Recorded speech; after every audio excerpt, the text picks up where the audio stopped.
जय हिंद। मैं तुम्हारा भी स्वागत है आपका हमारे यूट्यूब चैनल सिपाही डिफेंस अकेडमी गोला में। जैसा कि आप लोग जानते हैं कि पेट का एग्ज़ाम हो चुका है। बात को पहले ध्यान से समझने का प्रयास करना।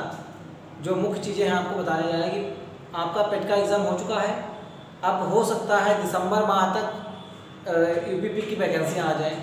तो यूपीपी की वैकेंसी आए या ना, हमें उनका वेट नहीं करना। वो तो आएंगे ही, भले 4 दिन बाद आए, भले वो जनवरी में आए, लेकिन आएंगी। एसएससी जीडी का भी सिलेबस चेंज हो चुका है। आप लोगों को नहीं अगर पता है तो गूगल पे सर्च करके देख सकते हैं। एसएससी जीडी का सिलेबस चेंज हो चुका है। इस बार हिंदी में भी काफ़ी चीज़ें बढ़ा दी हैं। ठीक, तो हम यूपीपी और एसएससी जीडी को मद्देनज़र रखते हुए स्टार्ट कर दिए हैं बैच एसएससी जीडी और यूपीपी का। तो जो भी भाई हमारे जो इंटर पास कर चुके हैं, जिन्होंने क्लास में जो कंपटीशन में कभी नहीं बैठे हैं, वो ज़्यादा से ज़्यादा हमारी वीडियो देखें, क्योंकि हम बिल्कुल बेसिक तरीके से लेकर के चल रहे हैं। जहाँ पे बच्चे को ना समझ में आना चाहिए वहाँ भी समझ में आएगा। लोग कहते हैं तुम पढ़कर दिखाओ, हम कहते हैं तुम भूल कर में दिखाना।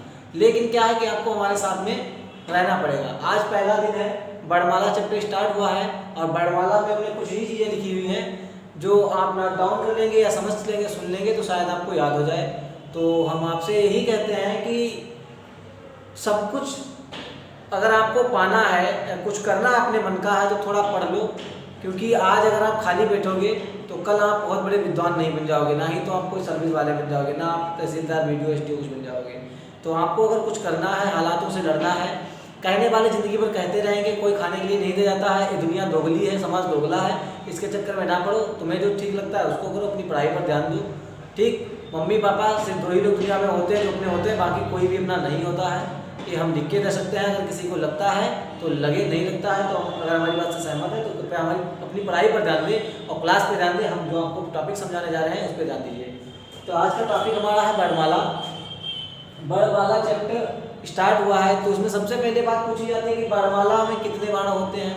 तो 52 होते हैं। ठीक, उसके बाद वर्णमाला को 2 भागों में डिवाइड किया जाता है। नंबर 1 तुम्हारा रहेगा स्वर, नंबर 2 रहेगा मूल व्यंजन। ठीक, तो इसमें हम पूछा जाता है कि मूल स्वर कितने हैं। तो मूल स्वर हमारे होते हैं 11। आ, ए, ई, उ, ओ, ऋ, ए, ओ, औ। ये हमारे हो गए स्वर 11। ठीक, तो हमारे स्वर कितने हो गए 11। ध्यान रखना, स्वर कितने हो गए 11। और उन स्वरों को 2 भागों में विभाजित किया जाता है। एक होता है मूल या ह्रस्व स्वर, मूल या ह्रस्व स्वर, और दूसरा होता है दीर्घ स्वर। ठीक, मूल या ह्रस्व स्वर, दूसरा दीर्घ स्वर होगा।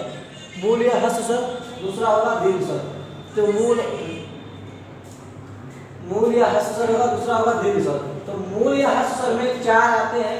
मूल या ह्रस्व स्वर आपके 4 होते हैं। छोटा बोल सकते हैं, हालांकि इसको छोटा बड़ा नहीं बोला जाता है।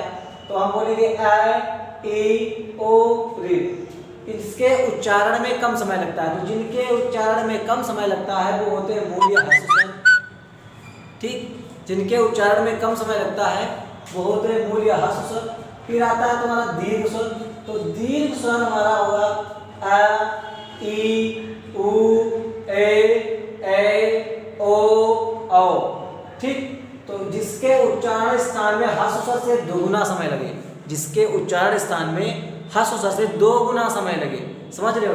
ह्रस्व स्वर को हमने बोला तो आ बोला, और जब दीर्घ स्वर को बोला तो बोला आ, मतलब थोड़ा खींच के बोला। तो ये इसमें 2 गुना समय लग रहा है, तो ये हो गया दीर्घ स्वर। तो दीर्घ माने जानते हो आप, बड़ा होता है। उसके बाद फिर आता है प्लुत। प्लुत स्वर ऐसा होता है जिसमें ये ज़्यादा कहीं नहीं नाटक नौटंकी में प्रयोग किए जाते हैं। तो इनमें उच्चारण स्थान में, इनके उच्चारण स्थान में ह्रस्व स्वर से भी ज़्यादा समय लगता है। ह्रस्व स्वर से ज़्यादा समय लगता है, ध्यान दीजिएगा। ये होता है आपका प्लुत। ठीक, इसमें आपका होगा ओम, राम। इस तरीके का जो आवाज़ आती है, मतलब एक वाइब्रेशन आती है देर तक उच्चारण स्थान में, मतलब ह्रस्व स्वर से अधिक समय लग रहा है, हम ज़्यादा देर तक खींचते हैं जिस चीज़ को, तो उसको बोलते हैं प्लुत स्वर। उसके बाद में आपका आएगा संयुक्त स्वर। संयुक्त का मतलब होता है मिलकर बने हुए। संयुक्त का मतलब होता है मिलकर बनना। संयुक्त मतलब मिलकर बनना। तो संयुक्त स्वर जो आपके हैं वो है 4, ए, ओ, औ। तो जो ए शब्द है वो आपका आ और ई से मिलकर बना है। जो ए है वो आ और ए से मिलकर बना है, आ और ए से मिलकर बना है। फिर आपका है ओ, तो आ और ओ से मिलकर बना है, हम बोल सकते हैं छोटा आ छोटा ओ। ठीक, औ जो औ है वो हमारा छोटा आ बड़ा और औ से मिलकर बना है, औ से बड़ा ऊ नहीं, औ से मिलकर बना है। ये हो गया हमारे संयुक्त शब्द। समझते चलिएगा। आप अगर इस पर कॉन्सेंट्रेट 100% है आपका, तो मैं गारंटी लेता हूँ आपको समझ में आ जाएगा और आप लिख लेंगे, आपको याद भी हो जाएगा। बस इसको 2-3 बार रिवीजन मार देना बस। ठीक, उसके बाद आता है कंपन के आधार पर वर्णों के भेद। तो कंपन के आधार पर वर्णों के भेद दो होते हैं। कंपन के आधार पर वर्णों के भेद दो होते हैं। नंबर 1 आपका आएगा घोष। नंबर 1 आएगा आपका घोष, जिसको हम सघोष भी बोल देते हैं। घोष जिसको हम सघोष भी बोलते हैं। सघोष वर्ग जो होता है, सघोष वर्ग में हर सघोष वर्ग का तीसरा, चौथा, पांचवा, ठीक, तीसरा, चौथा, पांचवा व्यंजन प्लस अंतस्थ व्यंजन प्लस हा। ठीक, तो सघोष वर्ग का सघोष में वर्ग का तीसरा, चौथा, पांचवा व्यंजन प्लस अंतस्थ व्यंजन प्लस हा, इतने आते हैं आपके घोष या सघोष में। उसके बाद आएगा अघोष। ठीक, तो अघोष में वर्ग का प्रथम और द्वितीय, मतलब पहला और दूसरा प्लस तीनों सा।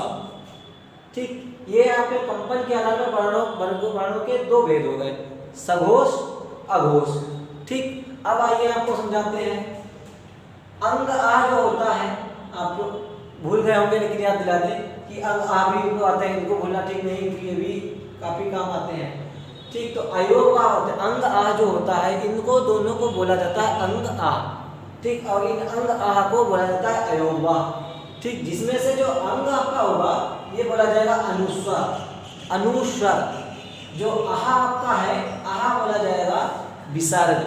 ठीक, जिस भी अक्षर के आगे 2 पॉइंट लगा दिए, जैसे ये हम लिखते हैं दुख। ठीक, हम पूछते पढ़ते हैं दुख, लेकिन ये होगा दुख।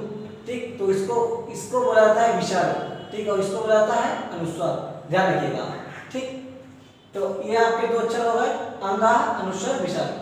ठीक, उसके बाद में हम आपको बता दें कि मूल व्यंजन जो हमने 33 आपको बताया, वो मूल व्यंजन 33 थे।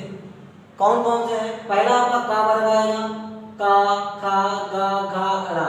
ये बोला किससे जाता है? का वर्ग जो होगा ये बोला जाता है कंठ से। ठीक, तो ये बोला जाता है कंठ व्यंजन, ध्यान रखिएगा। का वर्ग कंठ व्यंजन, का, खा, गा, घा, रा, का वर्ग कंठ व्यंजन। फिर आएगा चा वर्ग। तो जो चा वर्ग है, चा, छा, जा, झा, या, चा, छा, जा, झा, या, इसमें सब में देखिए आपकी जीभा चल रही है।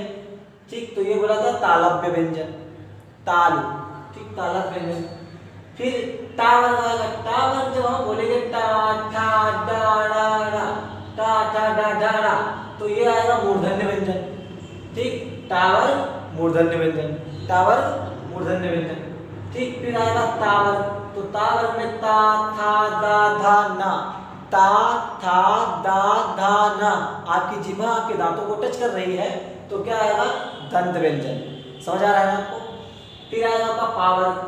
पा, फा, बा, भा, मा। इन वर्णों को बोलते समय हमारे होस्ट जो है आपस में मिलते खुलते हैं, पा, फा, बा, भा, मा। तो ये क्या होगा? होस्ट व्यंजन। ध्यान रखिएगा, आपको बिल्कुल बेसिक तरीके से समझा रहे हैं। आपको जो भी डाउट हो कमेंट बॉक्स में हमसे पूछ सकते हैं, सब क्लियर किया जाएगा, लेकिन आपको ध्यान देना है इधर। ठीक है, फिर आता है हमारा या, रा, ला, वा। ये भी अक्षर हमारे वर्णमाला के ही है, छोटा बड़ा जो पढ़ा हमने। तो या, रा, ला, वा, या, रा, ला, वा, इनको बोलते हैं अंतःस्थायी या व्यंजन। अंतःस्थायी या अंतस्थ व्यंजन भी बोल सकते हैं।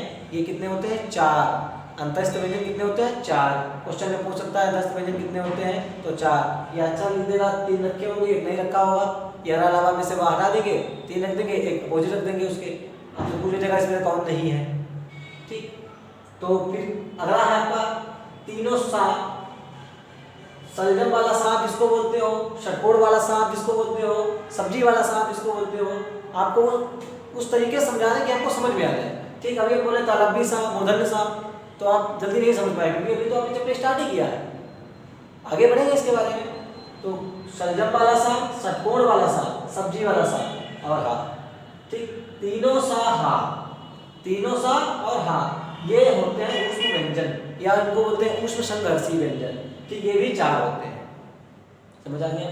अगला आपका छा त्रा ज्ञा श्रा, छा त्रा ज्ञा श्रा, ये 4 संयुक्त व्यंजन कहलाते हैं क्योंकि ये 2 अक्षरों से मिलकर बने होते हैं। संयुक्त मतलब 2 मिलकर के बने हुए।